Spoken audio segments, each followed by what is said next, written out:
In 5, 4. Welcome to InDaClinch with, Stop.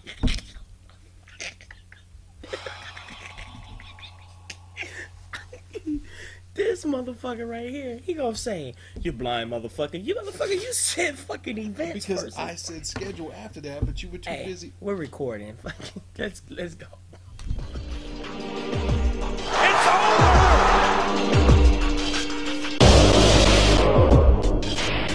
Oh, what a right hand!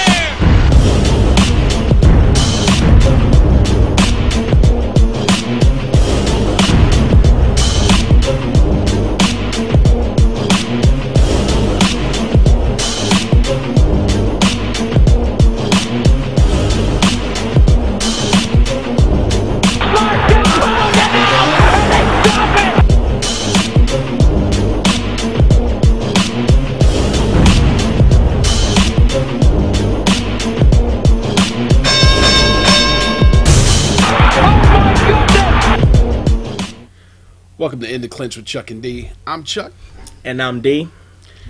We're going to recap the UFC event that happened this weekend. Quite an exciting card, much to our surprise, because we thought there was just one big fight on here, but it turned out to be much bigger than the big fight. So just to kick things off, Soteropoulos versus Pellegrino. This one pretty much went the way that I said it would, with a unanimous decision.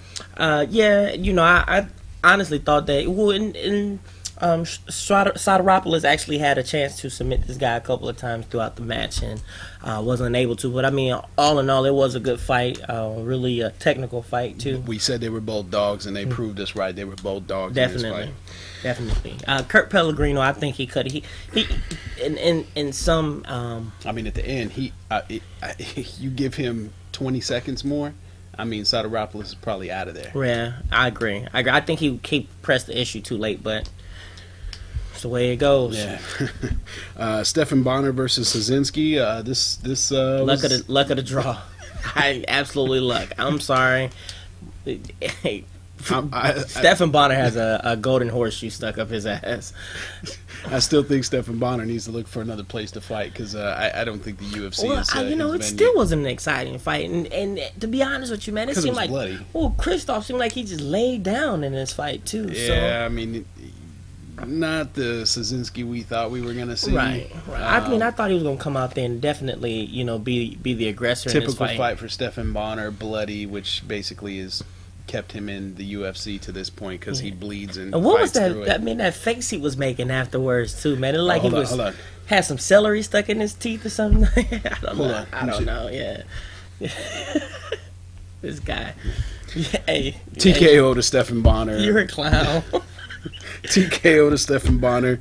I don't know where he's going from here. I don't think it's title contention. No, to me he's one of those. He's a Jardine type individual who fights in the UFC. He's kind of like guy. If you want stepping stone. Yeah, it's a stepping stone. I didn't want to say it, but I guess you kind of forced my hand with it. But I just think he's one of those guys. If you're a title contender, more than likely you'll have a shot at this guy. So, lights out. Chris Lytle, shocker. Matt Brown. I'm shocked. I was shocked. I didn't think Chris Lytle had that fight in him left, man. I mean, Matt Brown is a dog. He's the dog of dogs, and I mean, and I think we had spoke about it too, as far as how his Chris Lytle's ground game was, and I think you had mentioned it, how it wasn't as good as a lot of people thought, but honestly, I think this guy is with that arm lock. Yeah, that was impressive. His ground game is really underrated. I thought it would be a stand-up fight, but this is a guy who went into a fight, who had a game plan, and stuck with the game plan, which you talk about all the time. Chris Lieben versus Akiyama. Again, you talk about golden horseshoes stuck up people's asses.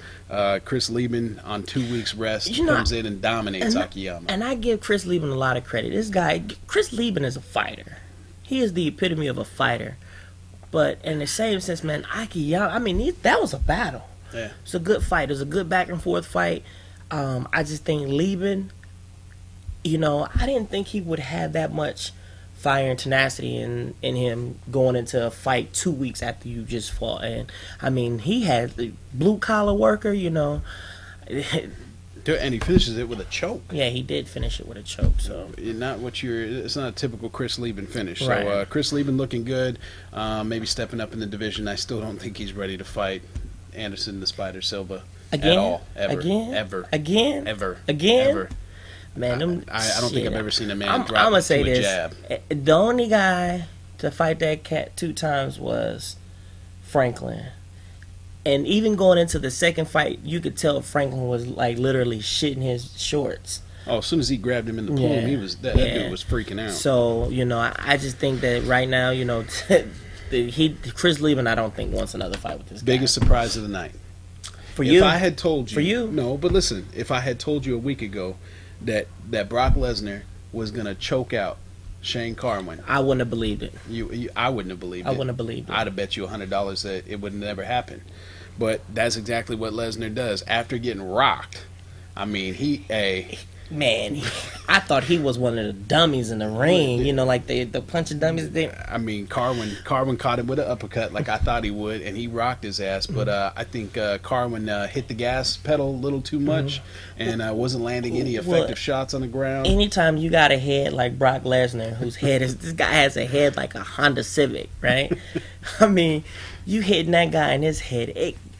I'm sure it hurt. I'm sure it hurt Lesnar, but I just feel that that guy is huge, and to take those type of shots. Well, Carwin, his land percentage in this fight was terrible because Right. once he had. Well, and a lot of people, I know it's fans out there that sit there and says, "Oh, that fight should have been stopped." I went back and watched this fight, and I want to say he probably landed a good maybe. I think he ended up landing, what was it, like 50%, less than 50% of the punches that he thrown. Lesnar was covered up really well on the ground, and so I just feel that not being hit, and you trying to punch through Lesnar's arms. That's a task in itself. I mean, I think he should have realized that he wasn't landing any punches. I don't know if Carwin was looking for the ref to stop the fight, but And a lot of that fault has to go towards his corner, his trainers too, because I think Carwin's corner really knew that they could get this guy and hit him and knock him down and just try to ground and pound him out, and that didn't happen. And to lose by, I knew the moment Brock took Carwin down to the ground, it was a wrap. I said that. You and I both said that. Or I said that to you when we were talking about the fight. I knew it was going to happen. I mean, that guy, I'm sure he was probably about 290, if not 300 in that ring inside that octagon. So to have that kind of weight on you. I mean, and he laid there. Carwin showed no defense on his back at all. no. And I think I wasn't sure what he was waiting for. I think Carwin was just as surprised to get locked into an arm triangle as we were surprised to see Brock do it. Well, but I'm gonna tell you, I'm gonna say this. Cain Velasquez was even more surprised. Yeah. Sitting out in that crowd. Cain Velasquez, start shitting your pants at any point in time. And I got to say this to you, D. We've been talking about this all day. I really think Carwin deserves a rematch. I don't. And let me explain the reason why I don't. He went in there. Everybody can see that Lesnar obviously Lesnar has been adjusting since he's been in the UFC. Right. Obviously, ring rust didn't play a factor. He choked the guy out from submission, so obviously he's evolving as an MMA. We both said if this dude ever learns jiu-jitsu, dude, that monster grabbing your arm, if he wants to bend and break your arm, he's going to bend and break your arm. I would like to see a rematch. He has to fight other people first. I think he starts back at the bottom and he has to work his way back up to the top. The bottom? The bottom. I mean, well, not the bottom of the barrel, but I mean the bottom of the contenders list. So, Mikro Crow Cop, Chet Congo, Pat Barry? Pat Barry. I would like to see that fight. I just, I don't think there's anybody in the heavyweight division that can contend with Lesnar like Carwin can. I think Carwin has the tools. Again, I think Carwin was just as surprised to get choked out as we were to see Brock Lesnar do a choke. Right. So I think that, I want to see a rematch before I want to see a Cain Velasquez because I already know how that fight's going to go. Cain Velasquez weighs 220-something.